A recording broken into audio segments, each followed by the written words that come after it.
Welcome to the Deep Dive. We're here to cut through the noise, take complex info, and just make it clear, make it actionable for you.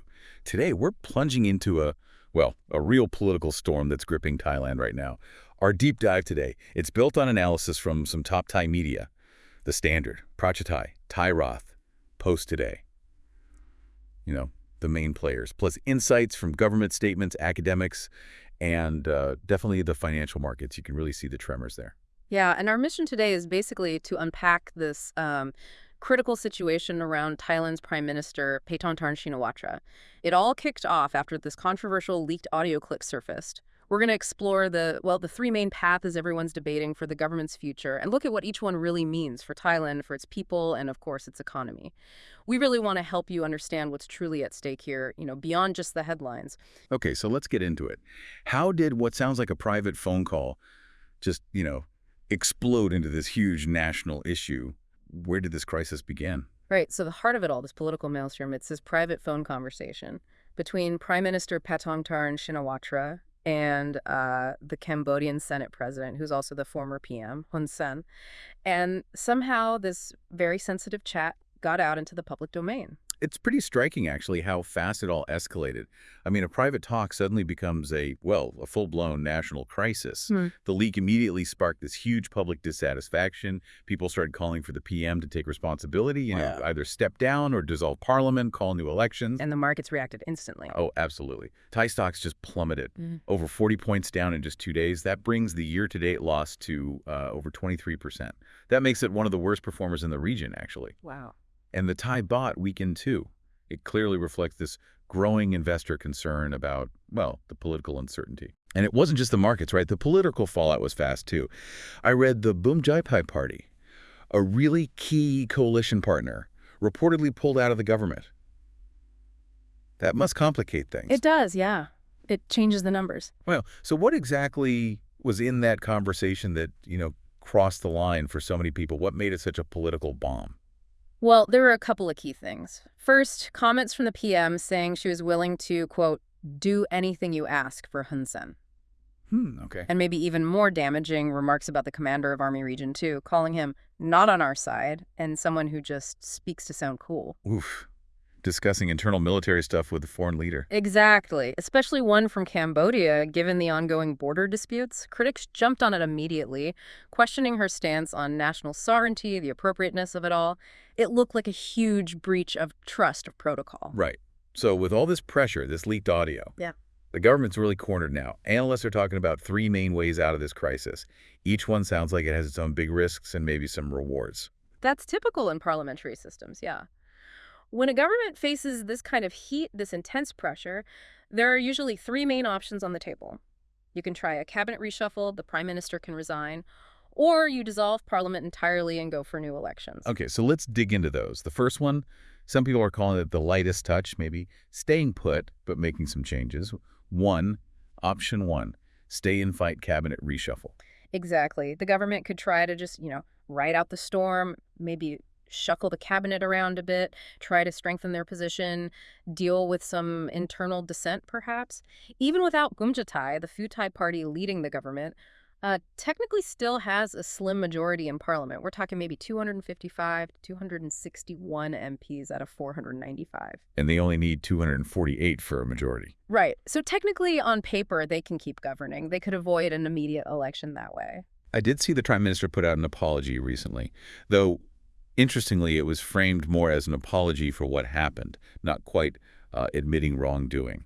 And she made a point of appearing with military leaders, trying to show unity. And the government's been highlighting its performance too, right, the last 6 months, mentioning the Interior Ministry's work on social order, drugs, jobs, clean water. Tangible stuff. Yeah, that's the strategy. It's an attempt to buy time, show they're still capable, hoping to rebuild some public confidence. But is it enough? Well, that's the big question. The challenges are pretty significant. There's definitely been a loss of public trust, a serious one. These actions alone might not fix that. Plus, you've got foreign media, analysts, all expressing concern now. They're worried this political uncertainty will drag down private investment. Right. And it could complicate really crucial economic stuff, like those ongoing trade tax talks with the U.S. There's still a high 36% tax on the table there. And what about this legal warfare I've read about? Yeah, that's another layer of pressure. Basically, using legal challenges, maybe ethics complaints filed against the PM to try and destabilize the government. Some academics are already arguing she has lost her legitimacy in the eyes of many Thais. Okay, so staying put is possible, but definitely rocky. What about the second path? Resignation. That sounds like a more direct way to take responsibility. What would that actually look like? What happens immediately if she resigns? Option two, resignation. Well, under the Constitution, it's quite clear. If the Prime Minister resigns, the entire cabinet steps down immediately. Section 167(1). The whole cabinet goes. The whole cabinet. But, and this is important, they don't just disappear. The outgoing cabinet then acts as a caretaker government.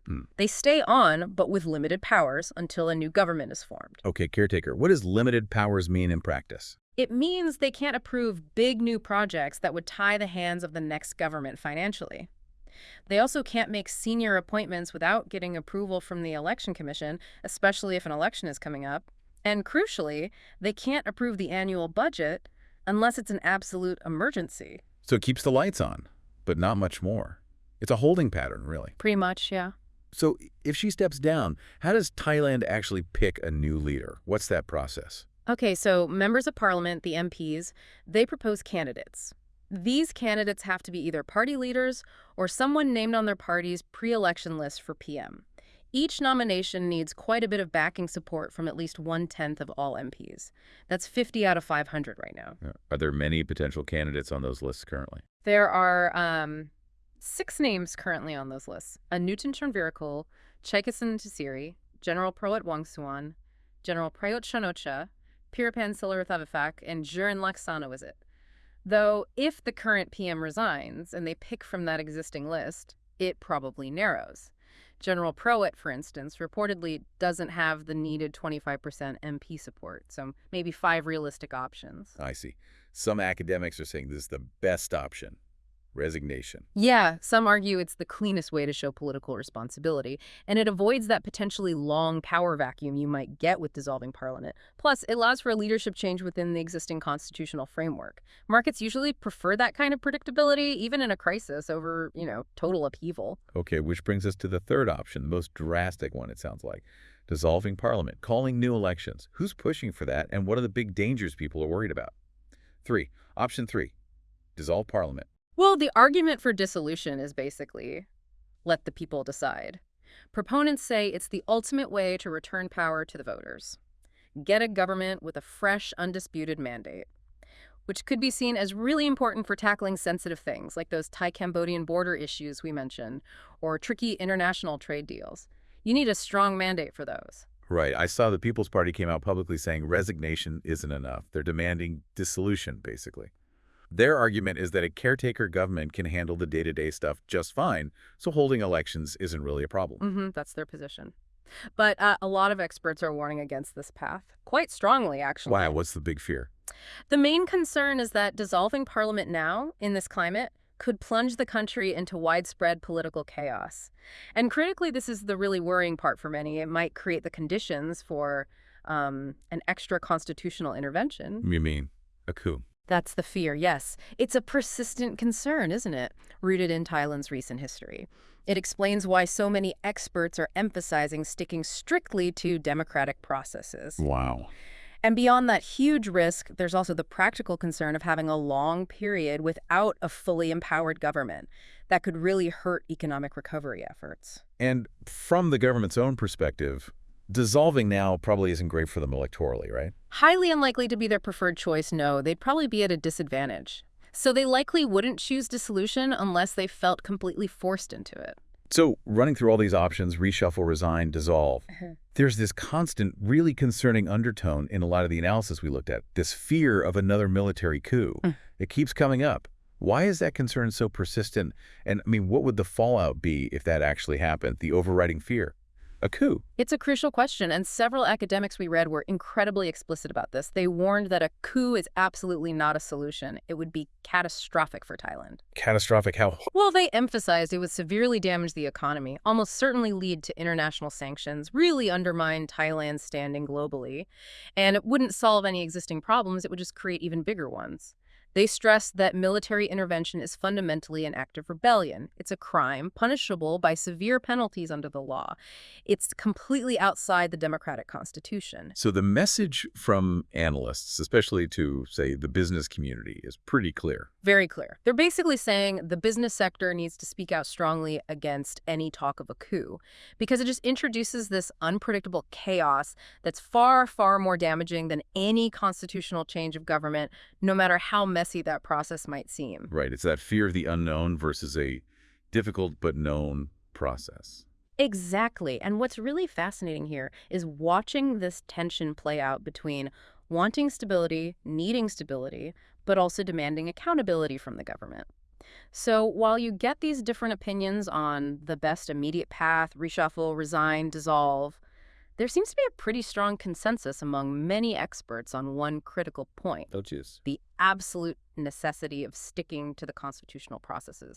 Whatever happens next, it has to happen within that framework. So pulling this all together, what does this mean for you, our listener, trying to make sense of what's happening in Thailand? It feels like Yeah. this situation really highlights something fundamental. It really does. It shows how fragile things can be in a parliamentary democracy, even with a majority, when public trust just evaporates like this. Yeah, it seems legitimacy is maybe even more critical than just having the numbers in parliament sometimes. Definitely. And this isn't just about, the stock market having a bad couple of days. It's a profound signal, especially to foreign direct investors.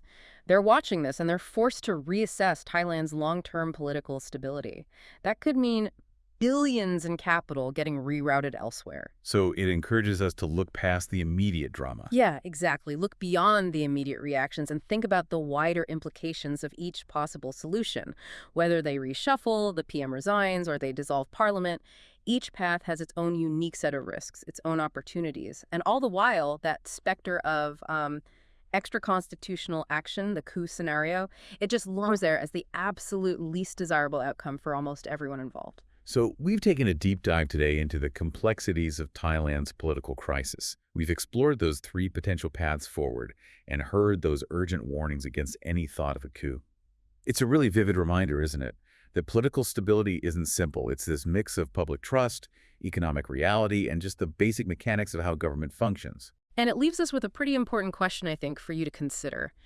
In this world we live in, where information just spreads instantly, political pressures mount so fast, how do we, as informed citizens, actually tell the difference between a legitimate political crisis playing out and maybe the kind of dangerous rhetoric that can really undermine democratic principles? Something to keep in mind as you follow the news. Definitely something to think about. Thank you for joining us on the deep dive. We really hope this exploration has given you a clearer, maybe more nuanced understanding of this critical and rapidly evolving situation.